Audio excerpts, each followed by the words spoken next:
Assalamualaikum warahmatullahi wabarakatuh. Bagaimana kabarnya keluarga besar SIT Akidah? Semoga semuanya yang di rumah dalam keadaan sehat selalu ya.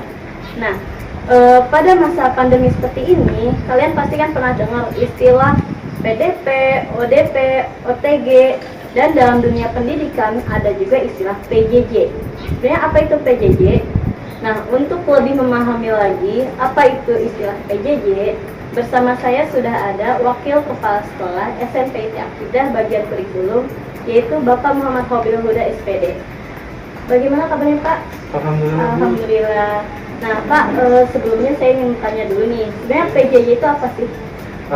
PJJ itu istilah yang sebenarnya udah lama dalam dunia kampus mungkin udah terkenal ya, yaitu pembelajaran jarak jauh di mana si dosen dan mahasiswa itu tidak saling bertatap muka. Tetapi mungkin kalau untuk di dunia pendidikan yang sifatnya SD, SMP maupun SMA baru diberlakukan sesuai dengan yang diamanatkan oleh Menteri Pendidikan kita, ya tertuang dalam SE nomor 14 tahun 2020 itu dijelaskan bahwa pembelajaran yang jarak jauh yang mengharuskan siswa dengan guru tidak bertatap muka seperti itu, baik bisa menggunakan luring atau istilahnya luar jaringan ataupun daring dalam jaringan.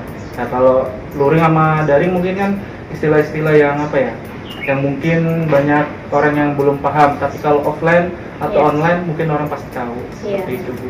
Jadi PJJ ini diberlakukan untuk lembaga pendidikan yang bersifat formal ya Pak ya? Iya, benar seperti itu, sesuai dengan sekolah-sekolah yang berlaku sekarang ya, di mana sekolah baik negeri maupun swasta ya, baik dalam naungan Kemendikbud maupun dalam naungan Kemenak, semua melakukan PJJ. Karena apa ya?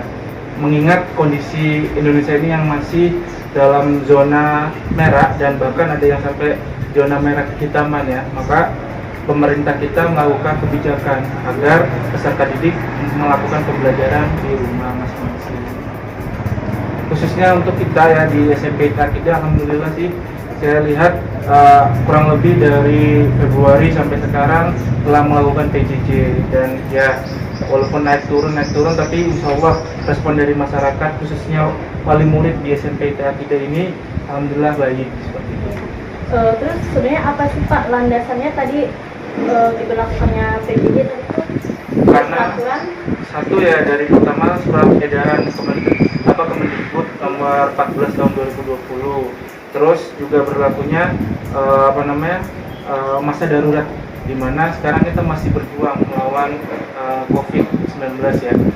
Tapi kan ada istilah yang namanya kita berdamai lah. Mungkin salah satu berdamainya adalah kita tetap melakukan pembelajaran walaupun jarak jauh. Ya, jadi dunia pendidikan tidak diam aja ya Pak ya. Walaupun dalam keadaan pandemi seperti ini, mereka tetap terus berjuang mendidik anak-anak walaupun dalam keadaan jarak jauh. Iya, seperti itu. Makanya sebenarnya sih kalau kita melihat kondisi sekarang ya, masyarakat kita atau khususnya tenaga pendidik kita sebenarnya kalau dikatakan siap sih belum siap, tapi insya Allah dengan adanya musibah ini menjadikan pembelajaran bagi kita semua, dan mau nggak mau kayak seperti kita pendidik mau nggak mau harus berjuang dan demi anak-anak generasi bangsa Indonesia ini.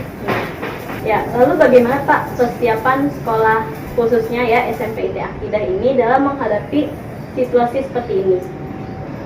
Belajar dari semester lalu ya, di tahun tahun ajaran 2019-2020, di mana di situ banyak terjadi evaluasi dari manajemen SMP IT Akidah, yang dimana akhirnya terolah dan terpecahkan solusi-solusi untuk pembelajaran setahun ke depan ini, khususnya sesuai dengan instruksi yang dari pemerintah pusat sampai ke Provinsi Jawa Barat hingga ke Kabupaten Bekasi, yang dimana pembelajaran jarak jauh berlaku sampai Desember. Kita belum tahu ya pastinya nantinya apakah akan bertambah atau tidak, tapi sampai bulan Desember insya Allah SMP Akidah, guru-gurunya maupun tenaga pendidiknya semua siap dalam melakukan PJJ ini. Ya. Terus tadi kan dikatakan insya Allah siap ya Pak ya. Berarti sekarang ini SMP Akidah itu udah punya skema pembelajarannya Pak untuk sampai Desember. Alhamdulillah sebelum tahun ajaran baru yaitu 2020 dan 2021 mulai kami dari manajemen SMP Akidah bersama dengan guru-guru dan staf telah melakukan beberapa kali rapat dan akhirnya kami telah mempersiapkan berbagai bekal kami untuk mengarungi 6 bulan ke depan di semester 1 ini untuk melaksanakan PJJ seperti itu. Tapi Pak, sebelumnya ada nggak sih kendala-kendala dari PJJ ini nih? Oh banyak sekali Bu, terutama dari siswanya ya, dimana kan tidak semua siswa itu memakai HP atau gadget difasilitasi orang tua. Nah itu yang menjadi PR bagi kami, sehingga kami merumuskan bahwa pembelajaran kami kurang lebih hampir 24 jam Bu. Iya. Ya karena kan nunggu orang tua pulang, Iya. akhirnya malam baru bisa mengerjakan. Mau nggak mau peran kita sebagai guru pun bertambah.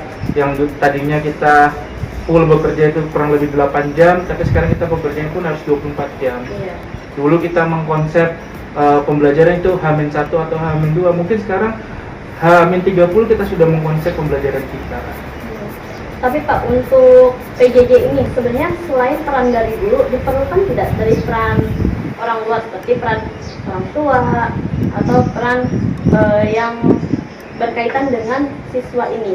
Ya, kalau seperti itu memang pasti Bu, karena kan apalagi jarak jauh seperti ini ya, dimana kita tidak bertatap muka dengan siswa, otomatis siswa yang berada di rumah berinteraksinya dengan lingkungannya, terutama lingkungan keluarganya, otomatis dengan bantuan dari orang tua itu sangat membantu sekali bagaimana pelaksanaan PJJ ini.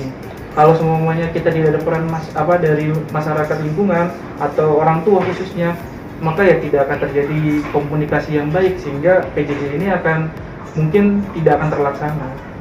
Seperti itu ya Pak. Baik, selanjutnya ada nggak masukan dari Bapak khususnya untuk orang tua yang ada di rumah mungkin yang sedang menonton, biar PJJ ini tuh berjalan dengan lancar? Ya, untuk kedepannya sih kami harapkan orang tua memberikan support kepada anaknya, selalu membantu dalam mengawasi, terutama saat-saat jam KBM. Walaupun kita jam KBM dimulai dari jam 7, usahakan sebelum jam 7 itu anak-anak sudah siap, sehingga nantinya guru saat mengabsen, guru saat melakukan pembelajaran, anak sudah ready, sehingga pembelajaran jarak jauh tersebut berjalan dengan lancar.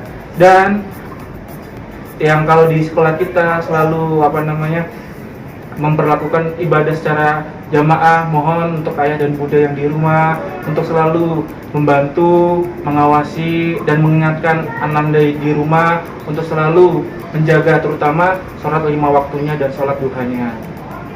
Ya, terima kasih Pak atas kesempatannya kali ini. Sama-sama Bu. Bisa berbincang-bincang dengan kami. Alhamdulillah pada kesempatan kali ini kita sudah membahas apa itu PJJ, bagaimana PJJ itu diterapkan, landasannya seperti apa, dan bagaimana peran orang tua dalam menghadapi situasi seperti ini. Nah, saya sebagai host Afis Tapiliani juga berharap semoga ayah dan bunda yang di rumah bisa lebih bersinergi lagi, lebih semangat lagi dalam menghadapi situasi PJJ seperti ini. Karena kalau bukan kita, siapa lagi yang akan memulai mencerdaskan kehidupan bangsa? Saya Afis Tapiliani mohon undur diri. Assalamualaikum warahmatullahi wabarakatuh.